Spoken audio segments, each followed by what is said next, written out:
আসসালামু আলাইকুম everyone, welcome back to my channel. আমি আজকে আপনাদের সাথে মাত্র 1 মিনিটে মাইক্রো ওভেনে চকলেট ব্রাউনির রেসিপি শেয়ার করব। সবচেয়ে মজার ব্যাপার হচ্ছে ব্রাউনির ব্যাটার আপনারা এই মগেই গুলিয়ে এই মগেই বেক করতে পারবেন। তো চলুন রেসিপিটি শুরু করি।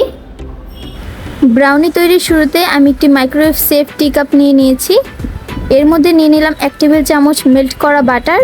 আপনারা চাইলে সয়াবিন তেলও ইউজ করতে পারেন, তবে আমার কাছে মনে হয় ব্রাউনিতে বাটার ইউজ করলে টেস্টটা বেশি ভালো আসে। সাথে দিয়ে দিচ্ছি 2 টেবিল চামচ মিল্ক চকলেট। ব্রাউনি তৈরিতে আপনারা ডার্ক চকলেট ইউজ করার চেষ্টা করবেন, তবে আমি মিল্ক চকলেট দিয়েই বানাচ্ছি। এখন এই বাটার এবং চকলেট আমি মাইক্রো ওভেনে 20 সেকেন্ডের জন্য মেল্ট করে নিব।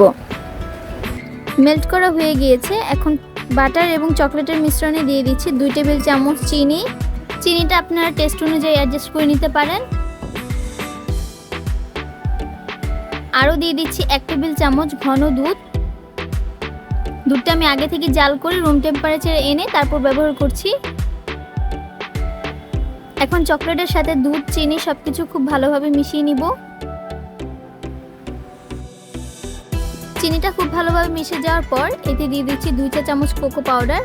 আমি আজকে মালয়েশিয়ান হোম কোকো পাউডারটা ইউজ করছি। আপনারা চাইলে ক্যাডবেরি কিংবা হার্শিস যে কোনো ব্র্যান্ডেরটাই ইউজ করতে পারেন। কোকো পাউডারটাও খুব ভালোভাবে মিক্স করে নিয়েছি। এখন দিয়ে দিচ্ছি 3 টেবিল চামচ অল পারপাস ফ্লাওয়ার অর্থাৎ ময়দা দিয়ে দিচ্ছি। চামচটা আমি একদম ফ্ল্যাট করে নিয়েছি। 1 চিমটি লবণ দিয়ে দিচ্ছি, এটা টোটালি অপশনাল। এখন সব কিছুকে খুব ভালোভাবে মিশিয়ে নিতে হবে। ব্যাটারটা শুরুর দিক দিয়ে একটু ঘন মনে হতে পারে, তবে এতে কিন্তু কোনো দুধ কিংবা পানি ইউজ করা যাবে না। এখন ব্যাটারে দিয়ে দিচ্ছি চকলেট চিপস। আপনারা চাইলে চকলেট শেভিংসও দিতে পারেন কিংবা স্প্রিঙ্কলও ইউজ করতে পারেন। আমি চকলেট চিপস দিয়ে দিচ্ছি।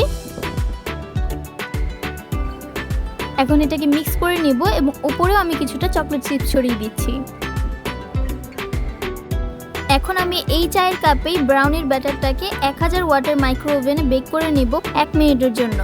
আচ্ছা, অনেকের বাসায় তো মাইক্রো ওভেন নেই, তাই বলে কি আপনারা ব্রাউনির রেসিপিটি ট্রাই করতে পারবেন না?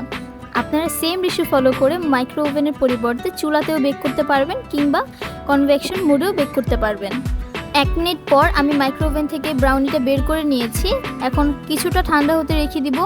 ব্রাউনি আমার কাছে গরম গরম খেতে অনেক ভালো লাগে। এখন উপরে গার্নিশিংয়ের ক্ষেত্রে আপনারা আইসিং সুগার দিতে পারেন কিংবা কোকো পাউডার ইউজ করতে পারেন। আমি যেহেতু চকলেট চিপস দিয়েছি তাই এখানে আর উপরে কিছু দিলাম না। আমি একটু চামচ দিয়ে কেটে দেখাচ্ছি। আপনারা ভিডিও দেখে নিশ্চয়ই বুঝতে পারছেন ব্রাউনিটা কত সুন্দর ফাজি হয়েছে এবং কতটা চিউই হয়েছে। আমার কাছে খুবই ভালো লাগে এই ব্রাউনিটা। আপনারা অবশ্যই বাচ্চাদের জন্য ঘরে ট্রাই করবেন এবং নিজেদের জন্যও বানিয়ে নিতে পারেন। হুটহাট ক্রেভিংস মেটাতে এই ব্রাউনিসের জুড়ি নেই। তো আজকের মতো বিদায় নিচ্ছি। সবাই খুব ভালো থাকবেন। আল্লাহ হাফেজ।